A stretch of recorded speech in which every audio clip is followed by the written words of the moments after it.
नमस्कार, आप देख रहे हैं न्यूज 24। आपके साथ मैं हूं पूजा। यूपी में चुनावी तारीखों का ऐलान होने में अभी वक्त है, लेकिन सियासी जंग बड़ी दिलचस्प हो चुकी है। सियासी अखाड़े में विरोधियों को पटखनी देने के लिए सभी पार्टियां दांव-पेच आजमा रही हैं। यूपी में हिंदुत्व, जातिवाद जैसे शब्दों के बाद अब सांस्कृतिक राष्ट्रवाद की भी एंट्री हो चुकी है। सवाल यह है कि ये सांस्कृतिक राष्ट्रवाद क्या है और ये किसकी रणनीति है। समझने के लिए देखिए 2022 की बात, सांस्कृतिक राष्ट्रवाद। जनता पार्टी चाहती है कि उसी स्थान पर जल्द से जल्द भव्य राम मंदिर का निर्माण हो। मंदिर का विरोध किसी प्रकार करना ऐसी दिल की एक कुत्सित इच्छा रहती है। ऐसे लोग बाबर को मुसलमानों से जोड़ते गलत बात है। दिसंबर 1992 को संघ परिवार ने बाबरी मस्जिद की शहादत की।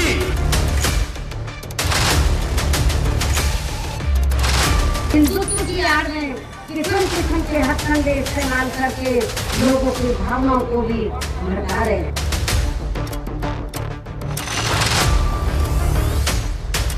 जो राम के भक्त होंगे वही राम राज्य ला सकते हैं, जो राम के भक्त नहीं होंगे तो राम राज्य ला ही नहीं सकते। 2022 का चुनावी अखाड़ा सज चुका है। सभी पार्टियां अपनी पूरी ताकत के साथ अखाड़े में उतरने को तैयार हैं। बीजेपी अपने विकास काम और सांस्कृतिक राष्ट्रवाद के सहारे मैदान मारने की कोशिश में है, तो कांग्रेस एसपी बीएसपी भी नए हथियारों के साथ जंग जीतने की तैयारी कर चुकी है। यूपी विधानसभा के चुनाव में भले ही अभी वक्त हो, लेकिन जीत के समीकरण अभी से तैयार होने लगे हैं। सभी राजनीतिक दल अपने अपने हिसाब से समीकरण बैठाने में जुटे हुए हैं। तो वहीं बीजेपी ने लखनऊ की कुर्सी को दोबारा हासिल करने के लिए प्रसाद योजना का शिलान्यास कर दिया है। सांस्कृतिक राष्ट्रवाद के एजेंडे को साधने के लिए मोदी योगी सरकार मिलकर काम कर रही है, जिसके तहत चुनाव से पहले यूपी में रामकृष्ण से लेकर बुद्ध के स्थान से जुड़े पर्यटन स्थलों की तस्वीरें बदली जा रही हैं। प्रसाद योजना के तहत 600 करोड़ से ज्यादा काम सितंबर से अक्टूबर तक पूरा करने का टारगेट रखा गया। प्रसाद योजना पर अयोध्या, मथुरा, काशी, कुशीनगर, कपिलवस्तु, श्रावस्ती सहित कई जगहों में सैलानियों के लिए विकास किया जा रहा है। साथ ही सौंदर्यीकरण का काम भी तेजी से हो रहा है। यानी केंद्र सरकार की प्रसाद योजना का पूरा फोकस धार्मिक और आध्यात्मिक पर्यटन विकास पर है। किट का काम तो एक लंबे वक्त से चल रहा है, इसमें बीजेपी से इसका कोई लेना देना नहीं है, लेकिन बीजेपी इसे भी भुनाने का प्रयास करेगी। जैसे कि वो तमाम हमारे कामों को, समाजवादी सरकार के कामों को वो अपना काम बता करके लोगों को गुमराह कर रही है। चाहे वो पूर्वांचल एक्सप्रेस की बात हो या अन्य तमाम ऐसे काम हो कि जो हमने किया है उसको वो अपना काम बता करके उसको दोबारा शिलान्यास का शिलान्यास और उद्घाटन का उद्घाटन लगातार कर रही है। कम से कम कृष्ण और बुद्ध को तो याद किया उन्होंने, हम तो समझे तो भूल ही गए उनको। यहाँ तो बहुत से देवी देवता हैं, किस किस के पास जाएंगे। हम लोग सब देवी देवता के यहाँ जाते हैं, आशीर्वाद लेते हैं, लेकिन हम उनसे ये नहीं कहते हैं कि इसमें दूसरे का अहित हो। इसलिए इनको जितना करना हो करें। अब कुछ होने वाला नहीं है। प्रभु ने एक बार इनको समय दे दिया, अब उसके बाद समय इनको दोबारा नहीं मिलने वाला है। यूपी विधानसभा चुनाव से पहले अयोध्या एक बार फिर सियासत की धुरी बन चुका है, क्योंकि राम की नगरी में होने वाली किसी भी राजनीतिक हलचल का सीधा असर सूबे के दूसरे इलाकों में भी दिखाई देता है। इसलिए अयोध्या बीजेपी के प्लान में सबसे ऊपर है। अपने सांस्कृतिक राष्ट्रवाद के एजेंडे को आगे बढ़ाने के लिए बीजेपी सरकार ने सबसे पहले अयोध्या को चुना है। अयोध्या पर करीब 127 करोड़ रुपए खर्च किए जा रहे हैं, जिसके तहत रामकथा गैलरी, बहुउद्देशीय हॉल, दिगंबर अखाड़ा, राम की पैड़ी, बस स्टैंड, लक्ष्मण किला घाट और गुप्तार घाट का काम पूरा हो चुका है।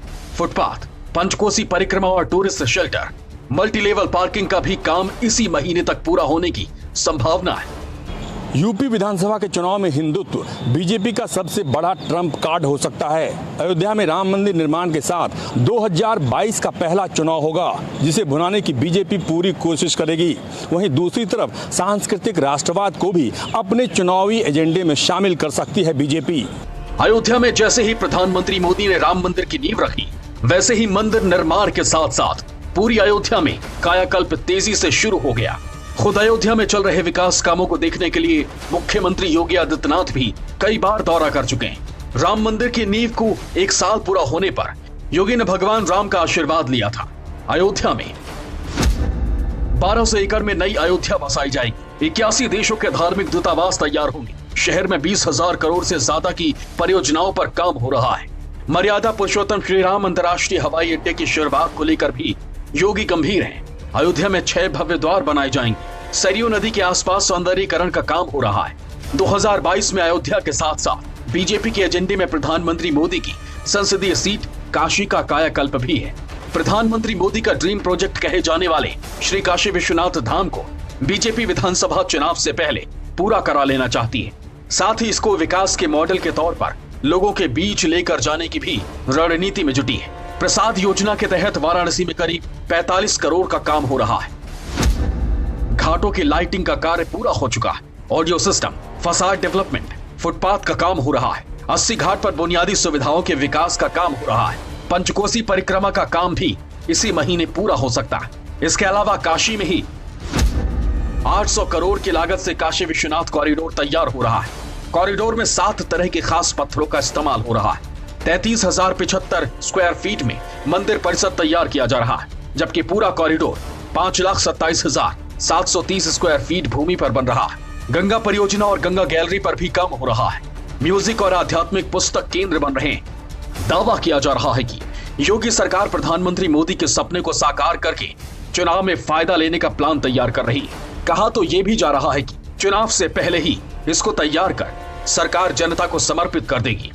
धर्म आस्था का विषय है, लेकिन 8 ट्रिलियन इकोनॉमी का वादा करने वाले माननीय मोदी जी के इस मुल्क में आज लोग 2 वक्त की रोटी की जद्दोजहद में लगे हैं।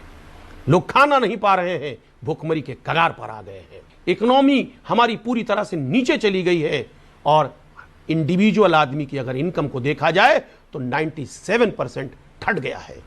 धर्म जरूरी है, करना चाहिए, लेकिन खाना भी जरूरी है।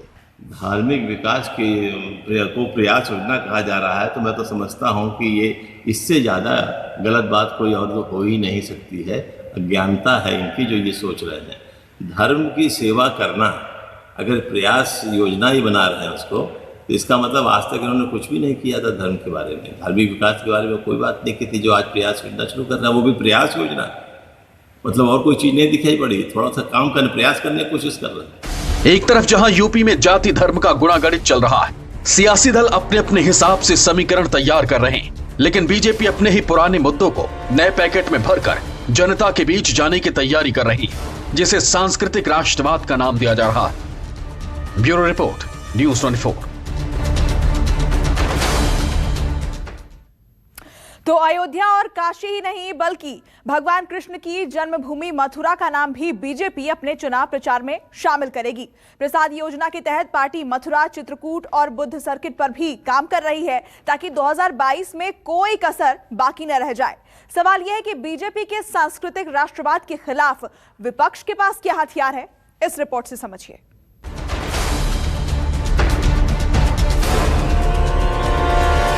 जय श्री राम, जय जय श्री राम, भारत माता की।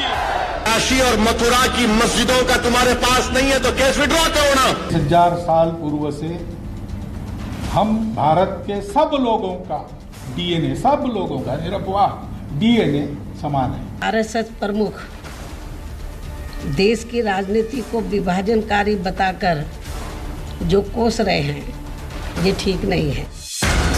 2022 के विधानसभा चुनाव को भले ही अभी कुछ वक्त हो, लेकिन बीजेपी ने यूपी विधानसभा चुनाव का शंखनाद कर दिया है।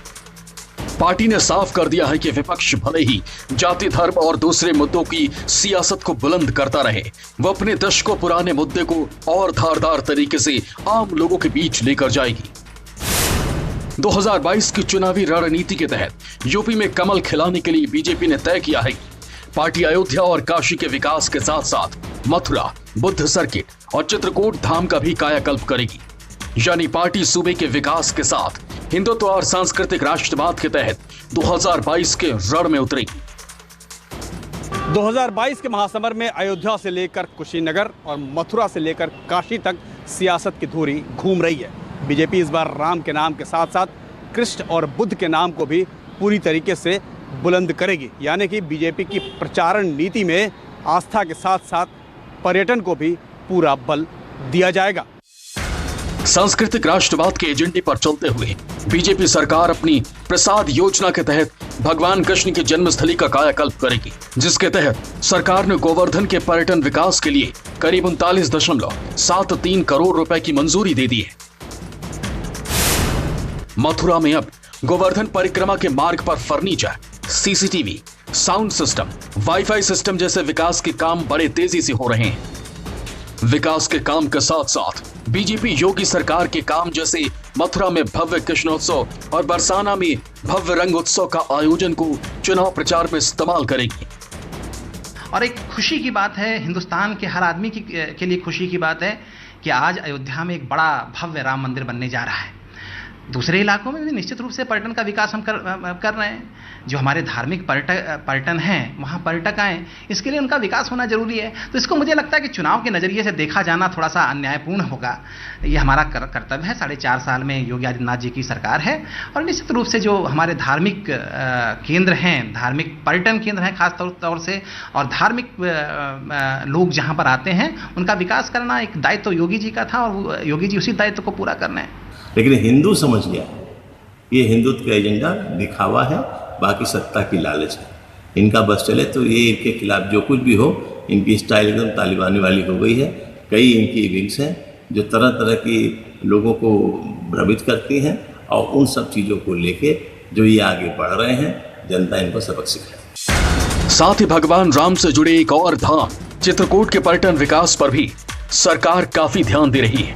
सरकार की तरफ से यहाँ के पर्यटन विकास के लिए करीब 69.45 करोड़ रुपए दिए गए, जिसके तहत श्रृंगवेरपुर में निषाद राज स्थल का विकास, गंगा के किनारे 177 मीटर लंबे नए घाट का निर्माण, रामशयन और सीता कुंड के सौंदर्यीकरण का काम आखिरी चरण में चल रहा है। ऐसा नहीं है कि मोदी और योगी सरकार का सिर्फ भगवान राम और कृष्ण के धाम से जुड़ी परियोजनाओं पर ही फोकस है, बल्कि सरकार बुद्ध सर्किट, कपिलवस्तु, श्रावस्ती और कुशीनगर जैसे स्थलों पर बुनियादी सुविधाओं का विकास कर रही है।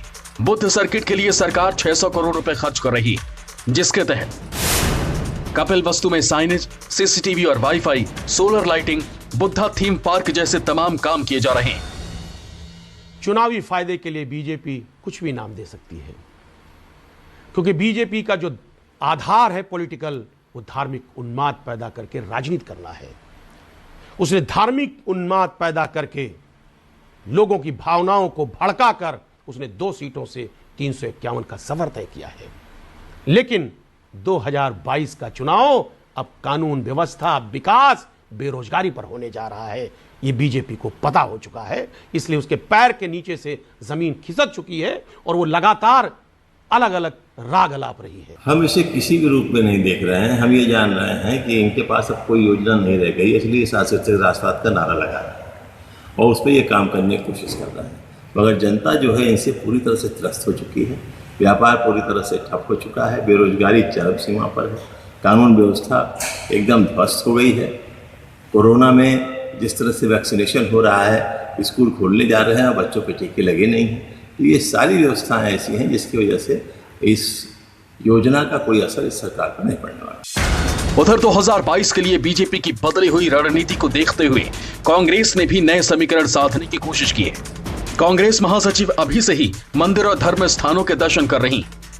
बीजेपी का सबसे बड़ा राजनीतिक ब्रह्मास्त्र कहे जाने वाला सांस्कृतिक राष्ट्रवाद को चुनौती देने के लिए कांग्रेस समेत तमाम विपक्षी पार्टियां अपनी रणनीति बनाने में जुट चुकी है। कांग्रेस जहां सॉफ्ट हिंदुत्व के रास्ते अपनी सियासी चाल को आगे बढ़ा रही है, तो समाजवादी पार्टी उत्तर प्रदेश में पिछड़ों और दलितों को गोलबंद करने में जुटी है। तो बहुजन समाजवादी पार्टी हिंदुओं के सिरमौर कही जाने वाली ब्राह्मणों पर डोरे डालने में लगी हुई है। साफ है 2022 का विधानसभा चुनाव भी बड़ा दिलचस्प होने वाला है।